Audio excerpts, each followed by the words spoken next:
Students, हम class 8 का chapter बाज और सांप पढ़ रहे थे। आपने देखा इसमें एक सांप और बाज की कहानी है। अब हमने बताया था समुद्र के किनारे पर्वत की अंधेरी गुफा में एक सांप रहता था और वो उस पास से निकलती हुई नदी की गर्जन तर्जन इन सबको देखकर खुश होता रहता था। वो अपने आप को बड़ा सुखी और सुरक्षित महसूस करता था। वहाँ उसे लगता था उसकी ज़िंदगी बहुत आरामदायक और सुरक्षित है। लेकिन अचानक एक दिन क्या घटना घटी कि ऊपर से कहीं से उड़ता हुआ एक घायल बाज जो है उसकी गुफा में आ गिरा। अब जो बाज था वो बहुत बुरी अवस्था में था, तो पहले तो जो सांप था उससे डर गया, लेकिन जब उसने देखा कि जो बाज है वो अपनी केवल अंतिम सांसें गिन रहा है, तो वो खुश होता हुआ उसके पास चला गया और उससे बातें करने लगा और उससे कहने लगा, अरे तुम्हें तो इतनी मरने की जल्दी हो गई। अब बाज ने उससे बातें करते हुए क्या कहा, नहीं, मेरी आखिरी घड़ी आ गई है, लेकिन मुझे इससे कोई शिकायत नहीं है, क्योंकि मेरी जो ज़िंदगी रही वो खूब अच्छी रही। मैंने अपनी ज़िंदगी को पूरी अच्छी तरह से जिया है और जब तक मेरे शरीर में ताकत थी ऐसा कोई सुख नहीं था जो मैंने ना भोगा हो। मैं आकाश की ऊंचाइयों में उड़ा हूँ और उसके मैंने बड़े मज़े लिए हैं।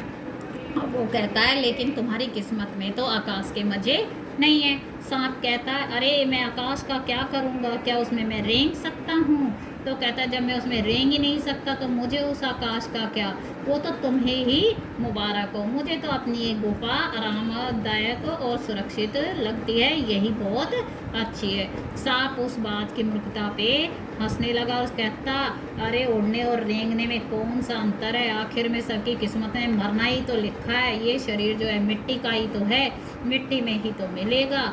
अब जो है बाज ने क्या किया, अचानक अपना झुका हुआ सिर ऊपर उठाया। जो घायल बाज था उसकी नज़र किस पर गई, सांप की गुफा के चारों तरफ गई।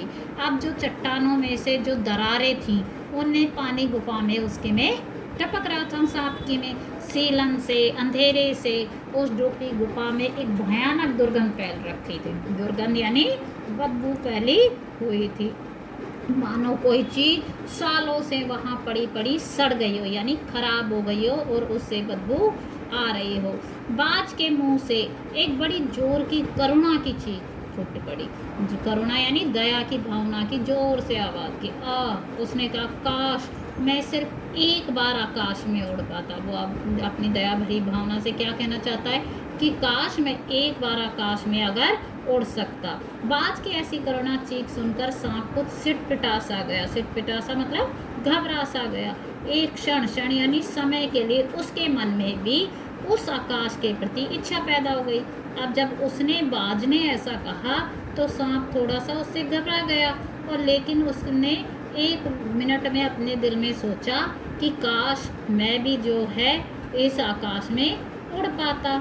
जिसके वियोग में बाज इतना व्याकुल होकर झटपटा रहा है। व्याकुल यानी परेशान, वियोग यानी अलगाव। कहता है कि काश मैं भी उस आकाश में उड़ पाता जिससे जो है बाज वियोग के कारण यानी अलग होने के कारण आकाश से इतना परेशान हो रहा है और छटपटा रहा है। अब उसने बाज से क्या कहा, यदि तुम्हें स्वतंत्रता इतनी प्यारी है तो इस चट्टान के किनारे से ऊपर क्यों नहीं उड़ जाने की कोशिश करते। अब वो उसको क्या कहता है, बाज से, अरे तुम्हें आज़ादी इतनी प्यारी है तो तुम एक काम करो, इस चट्टान के किनारे के ऊपर से वहाँ से उड़ने की कोशिश करो। हो सकता है तुम्हारे पैरों में अभी भी इतनी ताकत बची हो कि तुम आकाश में उड़ सको। कोशिश करने में क्या हर्ज है। वो कहता है, इसमें तो कोई फ़र्क नहीं है कि तुम उड़ने की कोशिश करो, हो सकता है तुम उड़ पाओ। बाज में एक नई आशा जाग उठी। अब बाज में क्या हुआ, एक उत्साह आ गया। वह दूने उत्साह से अपने घायल शरीर को घसीटता हुआ चट्टान के किनारे तक खींच लाया। खुले आकाश को देखकर उसकी आंखें चमक उठी। उसने एक गहरी लंबी सांस ली और अपने पैंख फैलाकर हवा में कूद पड़ा। अब जब सांप की बातें सुनी तो बाज में एक नई आशा जाग गई, उत्साह आ गया, और वो दूने यानी दोगुने उत्साह से अपने घायल शरीर को घसीटता हुआ कहाँ ले गया, चट्टान के किनारे तक ले गया। और खुले आकाश को जब उसने ऊपर देखा, आसमान को, तो उसकी आंखों में थोड़ी चमक आ गई।